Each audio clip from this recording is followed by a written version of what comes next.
Hello friends, this video on locomotion and movement part 16 is brought to you by examfear.com. No more fear from exam.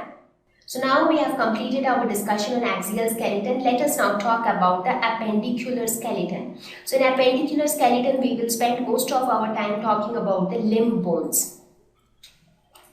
So first let us talk about the upper limb bones. When I say upper limb bones, I mean the four limbs, our hands. So let us first talk about the bones present in the upper limbs. Now each upper limb is made up of 30 bones. So when I say that, I mean that each hand. So one hand is made up of 30 bones. Unbelievable, right? So 30 bones are present in each hand. So let us see what are those bones which make up each upper limb. So first we'll talk about the upper limb part by part. So first we'll talk about the arm. When I say arm, I am actually talking about this portion. So this is the arm. So this portion is made up of, so that is this portion. This is the arm. So this portion is made up of one long bone, which is a single piece called humerus with a rounded head. So if you see, this is one long bone. So this one is humerus and it has a rounded head. So if you see, it has got a rounded head. The next part is the forearm, that is this portion. This is forearm. What is it made up of? So here in this picture you can see it is made up of two bones. So here also you can see there are two bones present here. So what are those two bones? The first bone is radius. So one bone is radius and the other bone is ulna. So radius and ulna are the two bones which form the forearm. So which one is radius and which one is ulna? Radius is the lateral bone and ulna is the medial bone. So where is radius? So this one is radius and this one is ulna. So these are the two bones which forms the forearm. So the proximal part of the radius articulates with humerus, that is this part, the beginning part of radius is connected to the humerus, right? And what about the other part of the radius? The distal part is connected to the wrist bone. So here it is the wrist. So one side it is connected to humerus and the other side it is connected to the wrist bone. Whereas what happens for ulna? The beginning part of ulna starts from the elbow. So if you actually try to feel your hand, you will be able to see that there is one bone which starts from your elbow. You can press your elbow hard and you can just locate it. So that bone is ulna. But the bone which is present on the other side, on the lateral side of your arm, which is connected to the upper humerus bone, that is the radius. So these two bones form the forearm. Next portion is the wrist. So this portion is wrist. Now you have seen that you can move your wrist. So the wrist is movable due to the presence of bones in it. And each wrist bone has a very unique shape. Now what are the bones present in the wrist? There are 8 short carpal bones. So these bones are called the carpal bones. So here you can see 1, 2, 3, 4, 5, 6, 7, 8. So here whatever bones you can see, they are the carpal bones. So the wrist bones are the carpal bones. Next is the palm. So this portion of the hand, that is palm. So basically palm is this portion and palm is made up of 5 long metacarpal bones. So these are the metacarpal. So if you observe it closely, these bones are quite long if you see. So they are long bones, 5 metacarpal bones, one for each finger. One of these connects to each finger. And then the last one, that is the fingers, and they are made up of long bones called phalanges. So these bones which you see in the finger, they are called phalanges. And how many phalanges are present in each finger? Now thumb has 2 phalanges, whereas all other fingers has 3 phalanges. So that means if you see your thumb, there are 2 phalanges present. So you can see this is 1 and this is 2. But for all other fingers, 1, 2, 3. So for all our others, 3 are present. So total how many bones are present in one arm or in one hand. So in arm you have one. So in arm you have 1, in forearm you have 2, in wrist you have 8, in palm you have 5, and in fingers you have, thumb has 2 and all other fingers. That means 4 fingers have 3 phalanges each. So 4 3s are 12. So that means total 14 bones in the fingers. So if you add them up, 1 plus 2, 3 plus 8, 11 plus 5, 16 plus 14, that is a total of 30. So these 30 bones constitute each upper limb.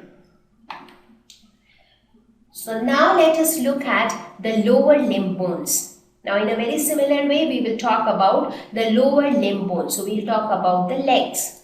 So in legs it is divided into different regions. The topmost region is called the thigh. So this portion is called thigh. Then the next portion, that is this middle portion, is the knee, and then you have the leg. So this portion is the leg, and then finally the last portion, that is this portion, is the foot. So we'll talk about each portion one by one. So let us start with thigh.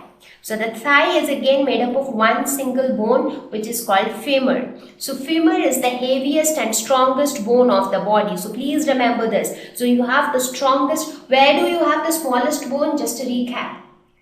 Absolutely, the ear ossicles. And where do you have the strongest and the heaviest one? It is the femur in your thigh. In knee you have one cup-shaped bone which is called the patella, that is the knee cap. So here you have a covering on the knee that is called knee cap, which is a bone, and it is called patella. Next is the leg. Leg again it is very similar to the forearm, and it has 2 bones. So one is tibia and the other one is fibula. So it is very similar to how you had radius and ulna. So this one is tibia, and that is the median bone, and this one is fibula. And then finally the foot. So in foot you have many different types of bones, because the fingers will have phalanges. So again, fingers will have, the thumb will have 2 phalanges, other fingers will have 3 phalanges each. So there will be total 14 phalanges for the fingers. You have metatarsals, which form the sole of the foot, this portion. So here you will have metatarsals, which forms the sole of the foot, the bottom of the foot. And here you have the phalanges, which forms the fingers. And you have tarsals or tarsal bones, which form the heel and the ankle, that is this portion. So this portion is made up of tarsus or tarsal bones. So these are the various bones. So here also, if you add on all these bones, you get a total of 30. So these are the various bones which together form the appendicular skeleton. So this was about the limb bones. Now we will talk about the girdle. As I said, girdle are those parts of the body which connects the limbs to the axial skeleton. So girdles articulate upper and lower limbs with the axial skeleton. So these are the limbs 1, 2, 3, 4. Now they need to be connected to the axial skeleton, that is the skull, the thoracic cavity, the sternum, and the vertebral column. So that is done by the girdle. Now there are 2 types of girdle. One is called pectoral girdle, which articulates the upper limbs with the axial skeleton. That is called pectoral girdle. So pectoral girdle is present somewhere here, which connects the hands with the axial skeleton. Now these pectoral girdles are very light, and it allows a lot of flexible movements. So because of the presence of the pectoral girdle, the hands can be moved freely. So it allows free movement of the upper limbs. So let us look at the different parts of the pectoral girdle. So the other girdle which we know is the pelvic girdle. So pelvic girdle connects the lower limbs with the axial skeleton. So this was pectoral girdle, and this portion, so somewhere here you will have the pelvic girdle, which connects the lower limbs with the axial skeleton. So let us talk about the pectoral girdle. Pectoral girdle is made up of two bones, that is clavicle and scapula. So what is clavicle? Clavicle is nothing but the collarbone. So this bone is called the clavicle. So here we have specifically shown the pectoral girdle portion. It is present here so that it can connect the hands to the axial skeleton. So this is clavicle, which is also commonly called as collarbone. It is long and slender in structure, as you can see from its shape. It articulates with scapula through acromion. So now this is clavicle and there is another portion called scapula. And where is scapula? This region is called scapula. This bone is called scapula, and clavicle is connected to the scapula. So this entire portion is scapula. So if you see, it connects to the scapula through acromion. So what is acromion? It is a ridge-like structure which connects scapula and clavicle. So somewhere here you have the acromion. So the region out here. The next part is scapula, which are also called shoulder blades. So as I said, this entire region is the scapula. It is a triangular flat bone. So if you see, this has a triangular shape, right? It is located in the dorsal part of thorax, that is towards the back side of thorax. It articulates with the head of humerus of arm through the glenoid cavity. So if you see, this is the humerus bone which forms the upper arm, and this is the head of the humerus bone. Now this head is fitted into a socket-like structure or a depression in the scapula, and this depression-like structure or this cavity kind of a structure is known as the glenoid cavity. So basically, glenoid cavity is that cavity into which the head of the humerus fits in. So if you have a depression like this, let us suppose in a box you have a depression like this. Now if you take a ball and try to fit in, the ball will exactly fit in into the depression. So similar is the case here. So the glenoid cavity is a depression into which the head of the humerus exactly fits in. So that is the glenoid cavity. So this constitutes the pectoral girdle. So here you can see a triangular piece of bone, that is scapula, which has a depression so that head of humerus can fit in, and which also connects with another bone called clavicle, which is the collarbone. Now let us talk about the pelvic girdle.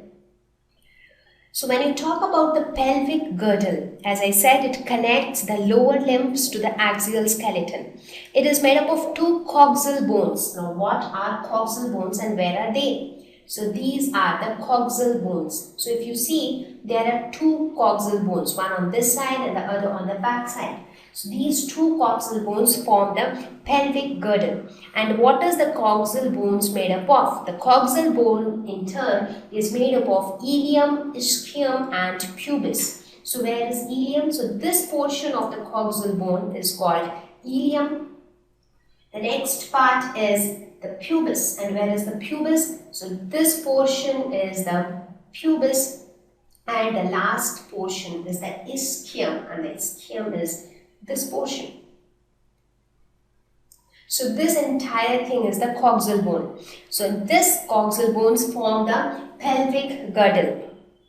So thigh bones articulate with the pelvic girdle at a cavity called acetabulum. So if you see here, like how the humerus or the arm bone, how it was connected to the cavity called the glenoid cavity. Similarly here also, this femur, that is the thigh bone, it fits into a cavity which is called the acetabulum. So here you have the acetabulum. So here, this cavity which is there, so this cavity is the acetabulum.